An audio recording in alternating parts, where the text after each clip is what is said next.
chez nous une bonne résolution pour notre pays. Merci.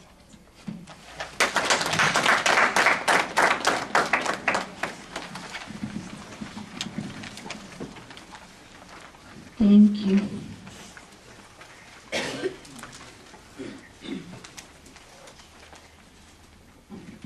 According to our program, it's very unfortunate that Rwanda and Zambia is not present. So I'll take this time to hand over again to our President, Mr. Kayako. Thank you very much, Madam.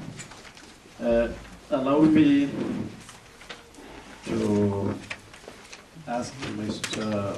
Legaland to explain maybe a few of the things, or to summarize what Fenoso was trying to tell us. We have tried to help by making some printouts of maybe 10 or so copies, so that you may also share the English version of the speech she was presenting. Maybe Mr. Likaland will help us before I give the secretarial feedback of some of the things he mentioned in his speech.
Let me try to read this for you.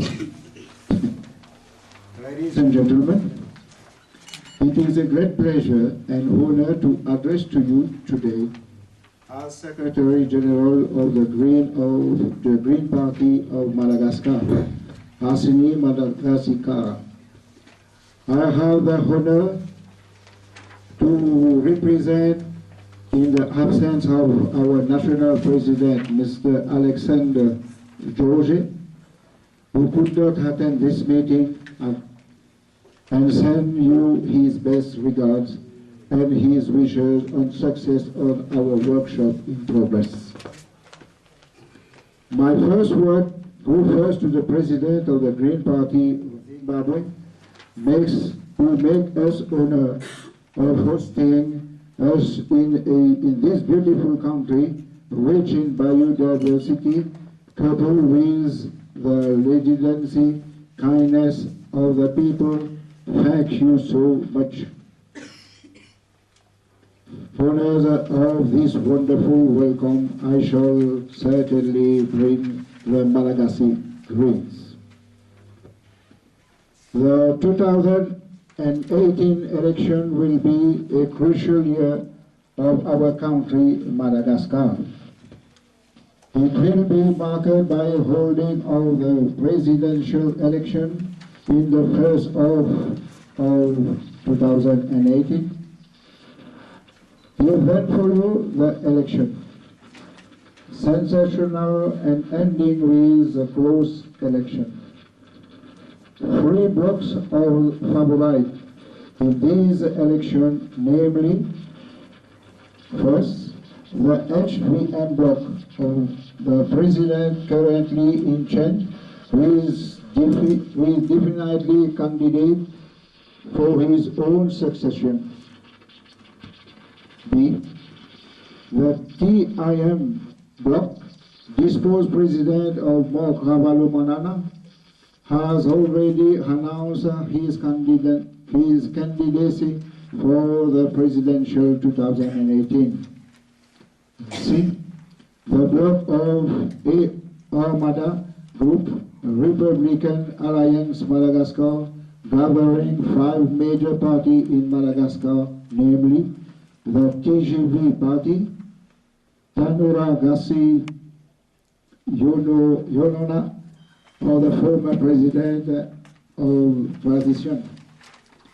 The Havana party with Mr. Jean-Louis Robinson, second candidate arrived in the presidential election 2013 with a score of 25% in the first round and 48% in the second round. The MMM party, Malagasy Mana Mayenga, of the former Deputy Prime Minister, arrived third in the first round in 2013 presidential election.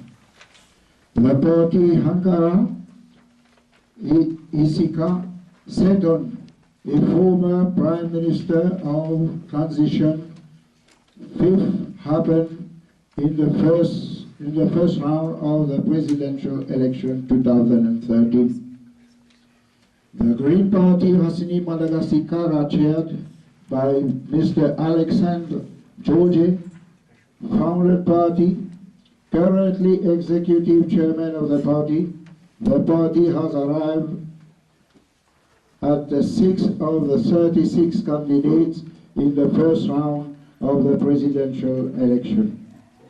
The context is the political situation in Madagascar is characterized by great instability, policy and cost and popularity record-breaking, corruption, unemployment, insecurity both in cities than in countryside, achieving higher level of concern. The economic situation is dire and general discontent of growing more and more every day. No chance for the power thus presented to win election presidential in 2018, a situation confirmed by the polls. The same polls, therefore, see a duel beating the team group of former President Mark Ravalomanana and the Armada Group, which is the Green and which the Green are members board of.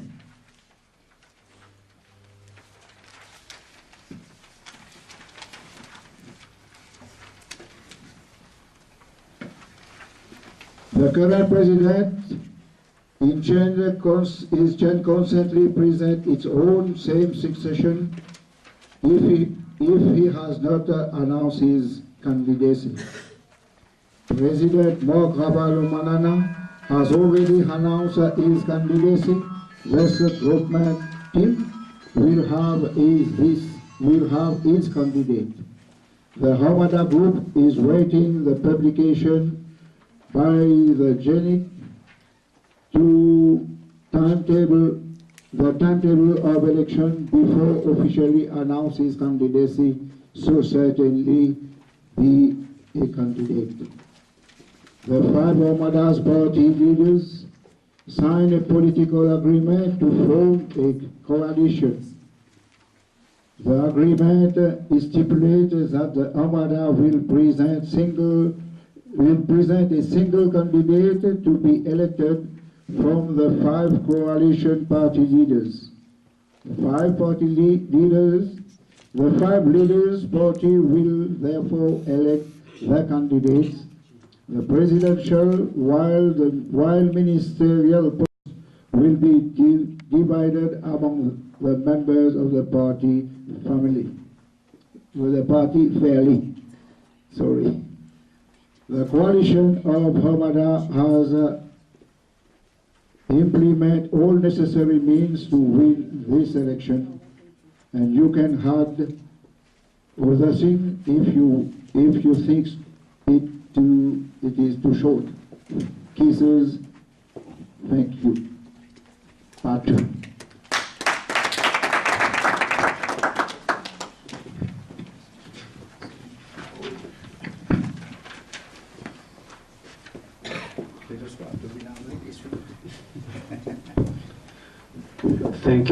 Thank you, sir, for helping Ifamosua.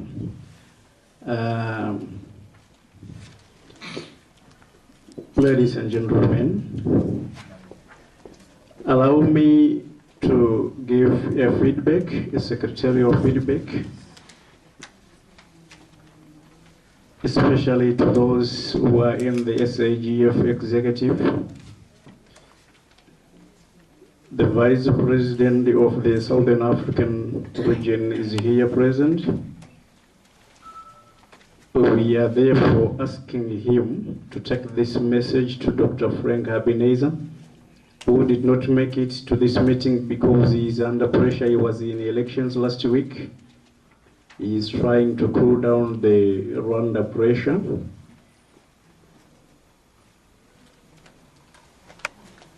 The SAGF chairperson, Dr. Sylvia Michel, is not here due to ill health. He has managed to send his co-president, Mr. Rikaland, here present. All protocols are observed. Allow me to give the secretarial update of activities in the SAGF for and on behalf of my boss. She is my immediate boss, Fenosua. This executive committee was set in Mauritius on the 12th of August 2016. I was happy to be given a female boss.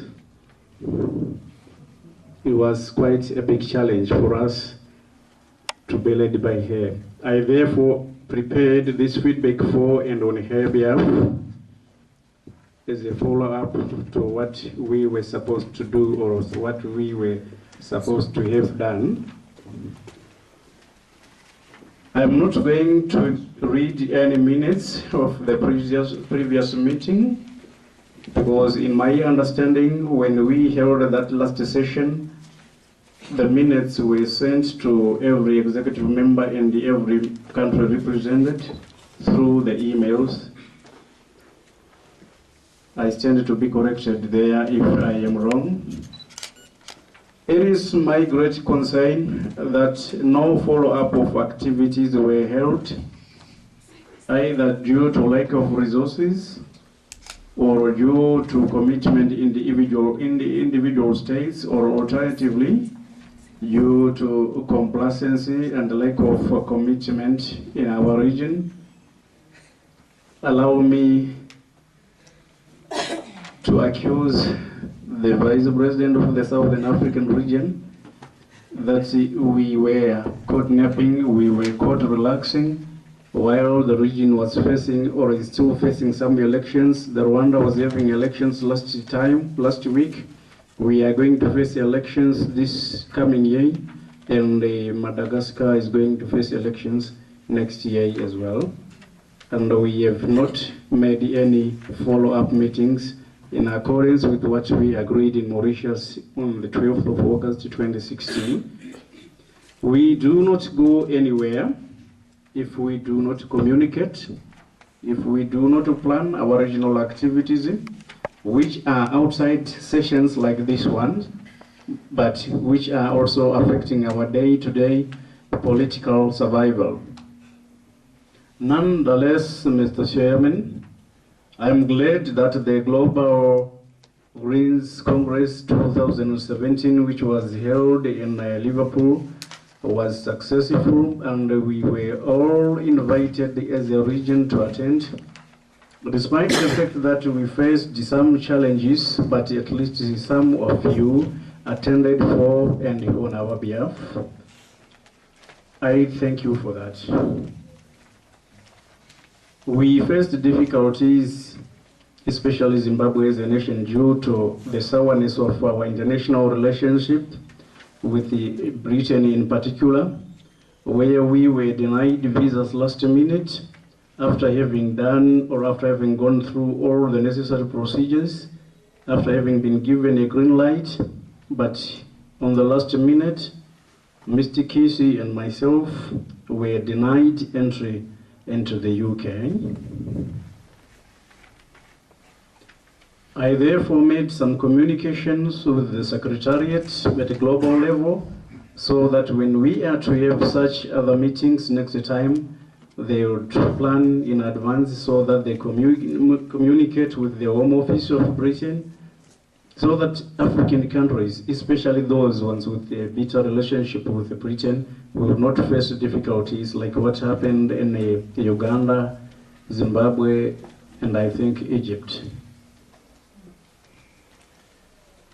It is therefore my appeal to all the SAGF members that having seen that we have to sit outside these training sessions, map a way forward, so that whenever we want to talk about politics, preaching politics, we will be remaining relevant, especially in as far as the financial resources are concerned, because it does not pay for us to wait for such sessions to be funded, but without making proper preparations for the actual political maneuver on the ground where we would want to campaign, meeting the people, marketing ourselves.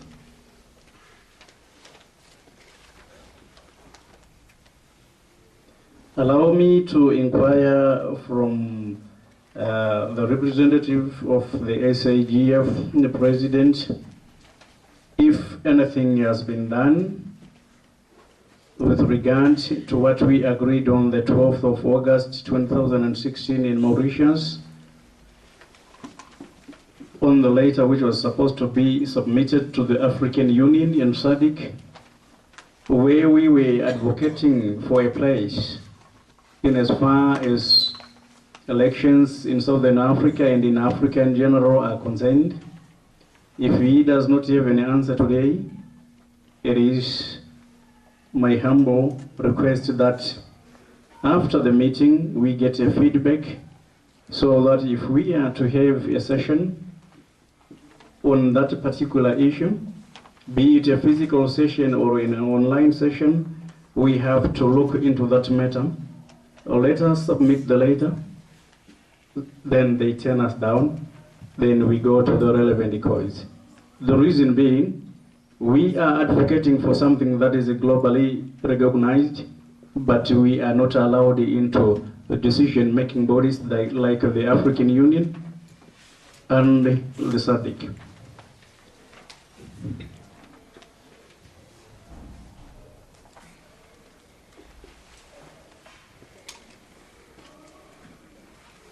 Mr. Chairman, allow me to notify you that here in Zimbabwe, we have faced a leadership crisis, and the executive has taken a rightful decision as we are speaking in trying to correct that.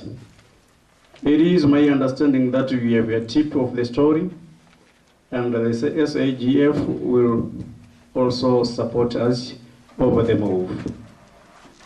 Mr. Chairman, we were surprised to see some video announcements on social media where a single man single-handedly passed their communique through the press, but without consulting the executive.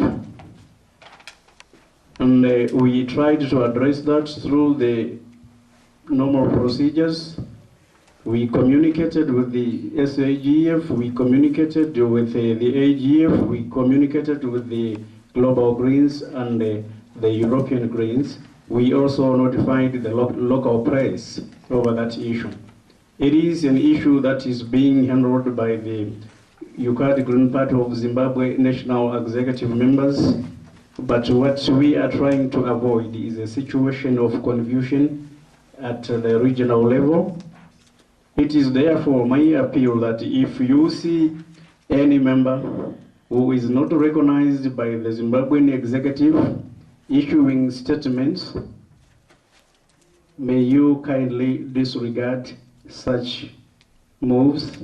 They are not bent on building the Green Party of Zimbabwe.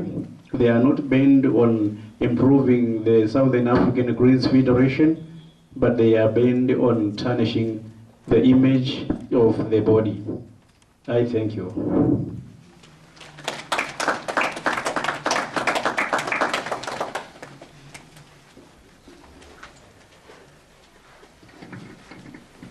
Thank you.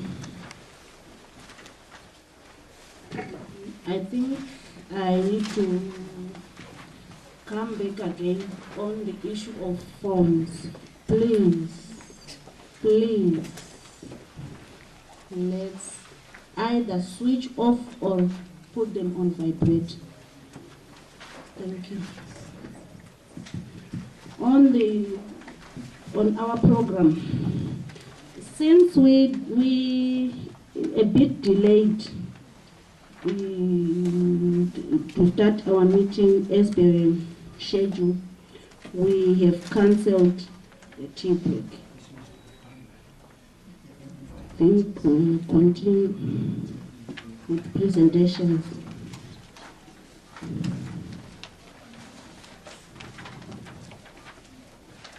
We are now over to Mauritius again for the next presentation.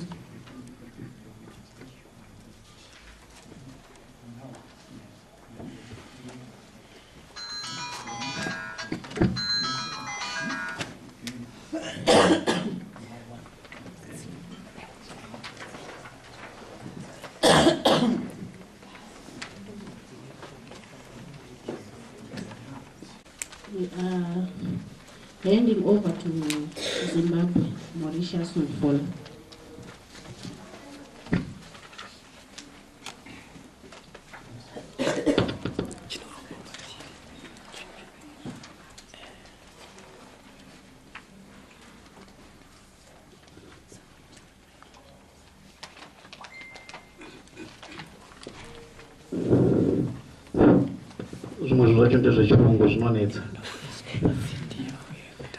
Yeah, it seems as the hosting country, our visitors are just giving us everything.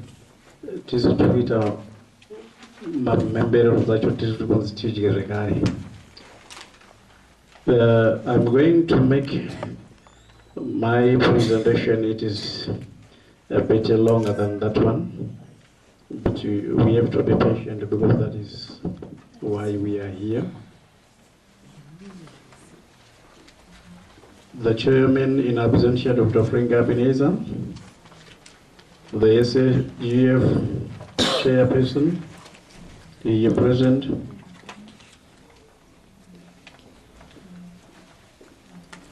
all green families, all protocols observed. Allow me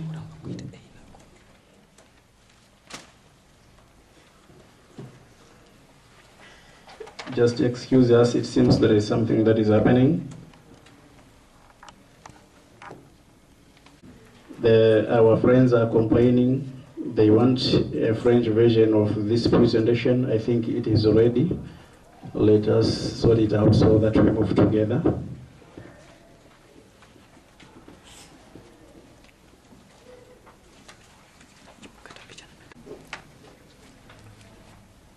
I'm going to make a presentation on the elections in Zimbabwe. By definition, election is a formal and organized choice by vote of a person for a political office or some other position. This is a process which spells out or signifies a formal decision that is taken by citizenry to choose an individual or a group of people to hold a public office. The process of election involves a lot of players or stakeholders who include the political parties, the supporters or members, the electoral body, monitors and observers. This process draws a lot of interest from stakeholders as it is the basis of government and for administration of a country. Each and every individual country has its own internal rules or guidelines in holding elections. This is a process that bridges peace and tranquility.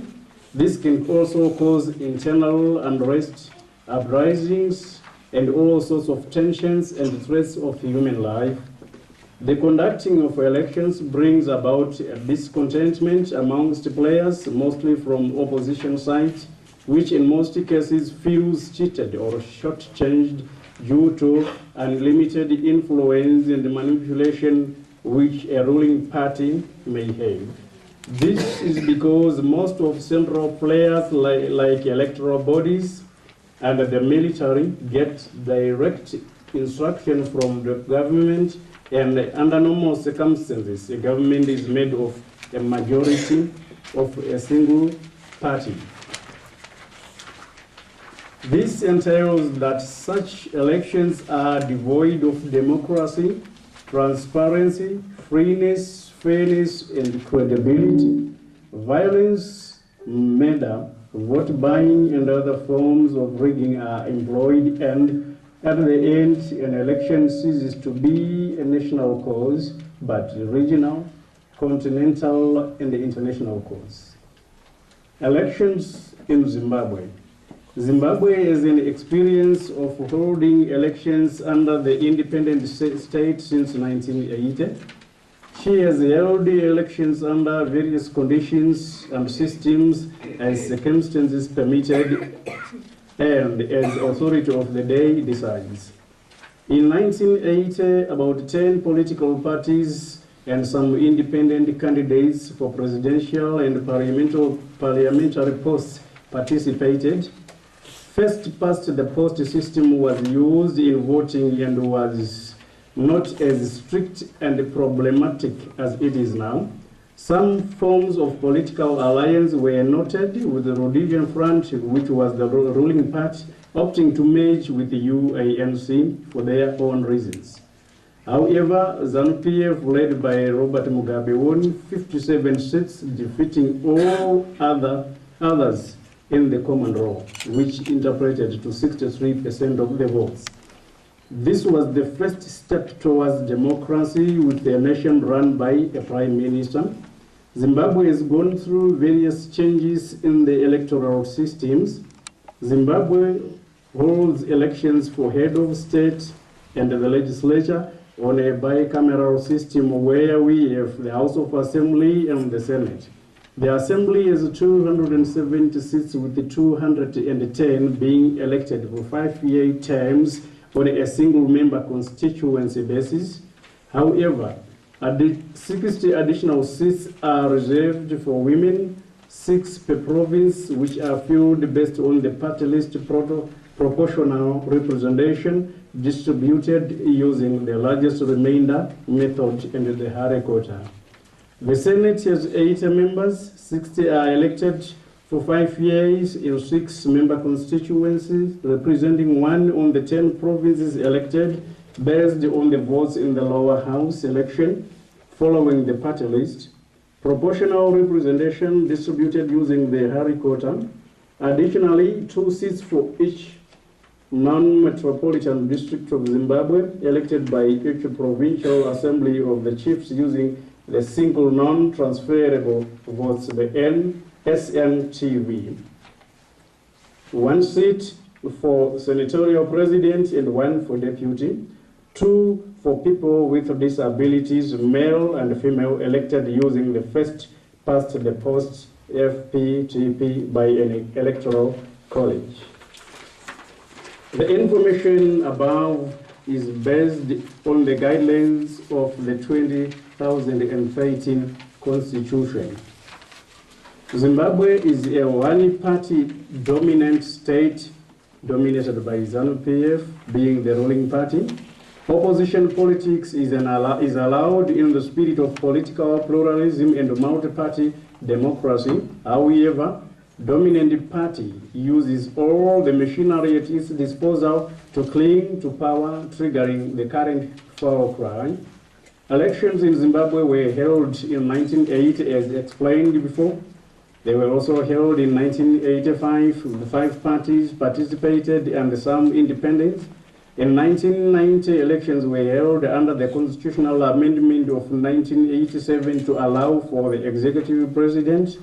This saw the increase of percentage of ZANU-PF since ZAPU was swallowed by the 1987 agreement. 6 parties participated, with ZANU attaining 83%. There is a time when the presidential and the parliamentary election time differed, but also brought significant decline in the percentage in both elections with the introduction of MDC into the play.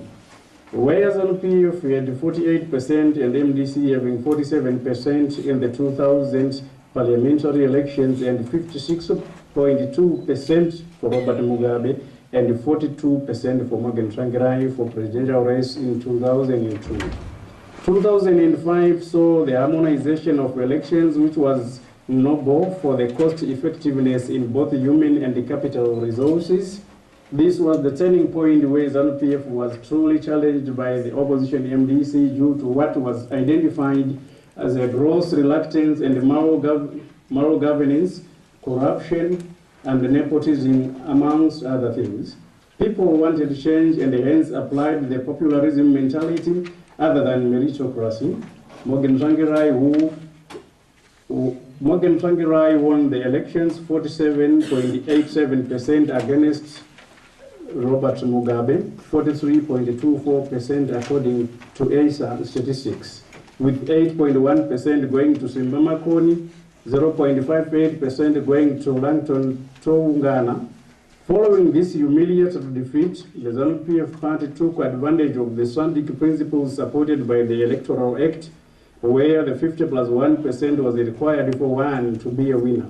This called for a bloody rerun, gross political intolerance, murder, and all sorts of evil things happened, and the threats of violence followed. This influenced the re-election of ZANU-PF candidate Mugabe back into power in 2008. 2013 elections saw a twist of events, with the overconfident opposition MDC crying for when ZANU-PF won by 61.09% against 33.94% MDC. Welshman Nuwe taking 2.68%, Dumiso Davengwa of the re-emerging ZAPU taking 0.74% and 0.74% for independent Kisnot Mukwaji.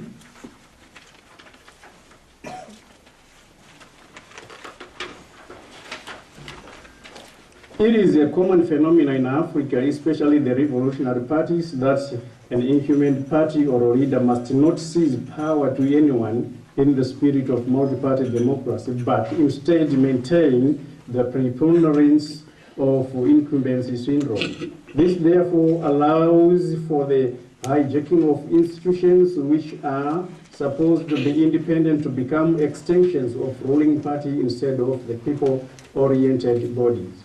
Zimbabwe Electoral Commission is currently the body taking charge of elections, taking up from the Registrar General. The body is commonly known as the Tobayo Mudengi. That was guided by the Electoral Act of 2004, the Electoral Act Chapter 2.13. The irregularities do set in pivotal around the fact that the ZEC chairperson and all other commissioners are appointed by the president, who also becomes a contender in the interested part in the elections, diluting the purity of the body. ZEC is highly militarized, not completely emancipated in decision-making. The introduction of biometric voter registration, BVR, brought agreements and disagreements to political parties. Currently, Zimbabweans are eagerly expecting electoral reforms, which unfortunately are which unfortunately are to come through the legislature, the ruling party may not sacrifice to reform itself out of power by allowing the expected free, fair, and credible elections. Voter registration is becoming more restrictive. Voting is becoming more expensive to diasporans, and hence more people are being disenfranchised systematically through the law of precedence of the Constitutional Court ruling. The electoral reform process is needed like yesterday to allow for a free, fair, and credible elections. Ghost voters must be removed. All electoral malpractices must be dealt with equally. Spelled out with consequences of omission or commission of such laws. What we are trying to say here is, while the electoral law says we must not be violent to each other towards the elections, there are no set penalties when one strays from the guidelines of the law. You will see the Electoral Commission turning a blind eye when violence erupts in line with a certain party, let's say a ruling party to be specific, and when the opposition parties are found on the wrong side of the law, they are quickly detained. Therefore, we must have consequences which outline the punishment of omission or commission of such the law.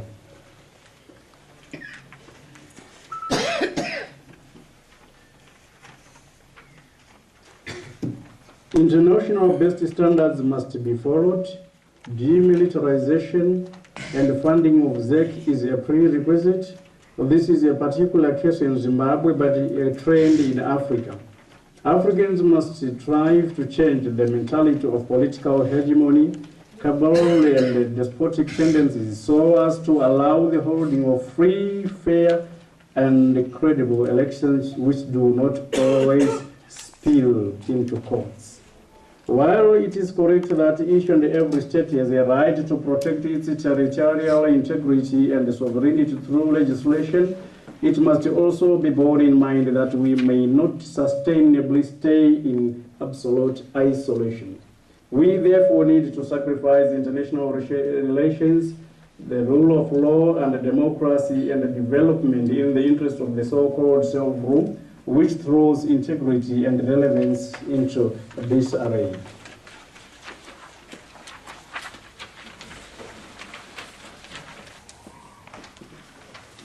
In the campaigning, by definition, a political campaign refers to a systematic and organized effort to influence the decision-making process within a specific group. This comes about in an event of a race between two or more candidates running for one elective office. This is done within a period of time before election date. This includes acceptance or rejection of constitution or decisions in a referendum. Essential elements of a political campaign. A political campaign is driven by certain essential elements which include human resources, legal aspects, the media, culture, religion, and product of promise. Each and every political party must have perfect structures from grassroots level to the national level who have the natural talent of articulating issues good enough to market the political party. Product is brought and good policies that are formulated and presented in the form of a political manifesto. Not to create 2 million jobs, where yet in actual fact it will be destroying 2 million industries per period. All these things require a reasonably large amount of money, since every move requires money. Therefore, it is to be a fact that political parties need financing. Under those circumstances, The hegemonic setup will not give space to other players by putting restraining legislation like the Political Parties Finance Act Chapter 2.11, which technically play a major blow to the multi-party existence. There is an old adage which says, if you want to kill an infant organization, just underfund it or choke its sources of funding. In trying to reach out for the support, people must be able to point out on certain issues of promise, weaknesses of opponents, and true reflection of a good governance. This is done through freedom of speech and movement, compounded by freedom of association and assembly. The government must put restrictive measures like Public Order and Security Act and Access to Information and Privacy Protection Act in Zimbabwe. This stifles democracy and fair competition principles and also tilt the playing field. That is the reason why every time we have complaints before and after elections. The media also plays its part of neutrality, balanced reporting, freedom and ethical reporting, and refrain from partisan and brown envelope attitude to promote democracy. The government must cease to abuse media by commandeering or censoring it to an extent of choking important issues and publishing chaff and lies. Cultural and religious beliefs must not act regressively on political campaigns, as they may cause political mistrust and friction. It is my full knowledge, Mr. Chairman, that we are in green politics, which aims to create an ecologically sustainable society rooted in environmentalism, non-violence, social justice, and a grassroots democracy. This also brings the aspect of political economy, which we can not run away from. As leftist political institutions with deep-rooted beliefs and principles, we therefore must come up with strategies to find legal space as a globally recognized body to influence how elections are conducted in various subcontinental organizations like the SADC and the African Union.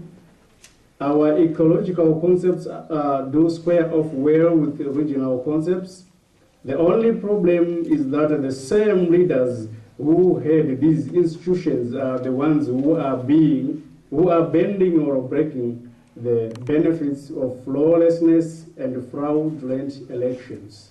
There is great need to secure funds to finance campaigns for green parties who will be facing elections like the last elections in Rwanda and the pending elections in Zimbabwe and Madagascar. We cannot continue to be political parties with sharp ideas and principles but remaining out of government. We quickly become irrelevant. Proceeding with the question, Mr. Chairman, when circumstances allow, there is need to enter into a genuine coalition or alliance or an amalgamation with other political parties for the benefit of all of us to remain relevant. We exhaustively deliberated on this issue at a training